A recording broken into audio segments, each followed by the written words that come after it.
د پاکستان امنیتي سرچینو داوا کړې ده چې په تیره یوه میاشت کې د خیوات په بېلابېلو برخو کې د عملیاتو په مخال یو کم دېرش ترهګر وژلي او د هغوی څخه یې په لویه کچه بهرنۍ وسلې ترلاسه کړي دي. د اتوار پر ورځ بېلابېلو پاکستاني رسنیو د امنیتي سرچینو له قوله ویلي چې په وژل شوو ترهګرو کې زیاتره د افغانستان سره تعلق لري. په دې وروستو کې د پاکستان حکومتي او پوځي مشرانو دا تورونه په کثرت سره تکرار کړي دي چې د پاکستان په خوره کې ترهګري له افغانستانه کیږي، خو په افغانستان کې واکمن د طالبان حکومت مدام دا تورونه ردوي او وایي چې پاکستان د خپلو ناکامو پړه د افغانستان غاړې ته نه اچوي. امنیتي سرچینو ویلي دي چې په 16 مای د بلوچستان ایالت د ګوب ضلع په سمبازه سیمه کې امنیتي ځواکونو د ترهګرو په ضد عملیاتو کې 3 وسلوال وژلي او د هغوی څخه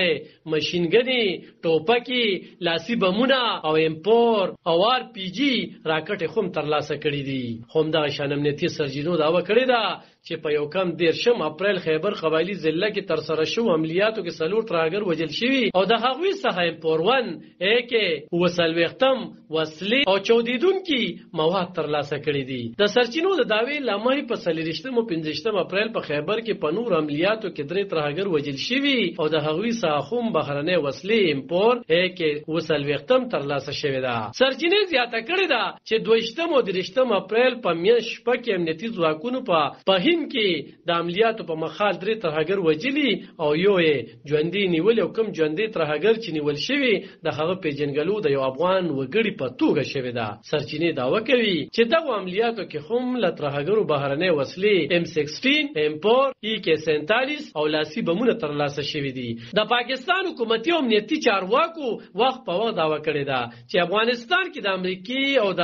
ناتو نه پاتې شوی وسلې ترهګرو ډلو ته په لاس ورغلي دي او ترهګر اوس په دغو وسلو پاکستان کې روانکاري کوي. خو د افغانستان طالبان حکومت بیا دا دعوه ردوي او وایي چې افغانستان کې لا ناتو او امریکایي ځواکونو پاتې شوی وسلې د طالبانو د حکومت سره خوندي دي او په عامو بازارونو کې نه دي پلورول شوي. علب خان شیرپو، دلبر نیوز 400.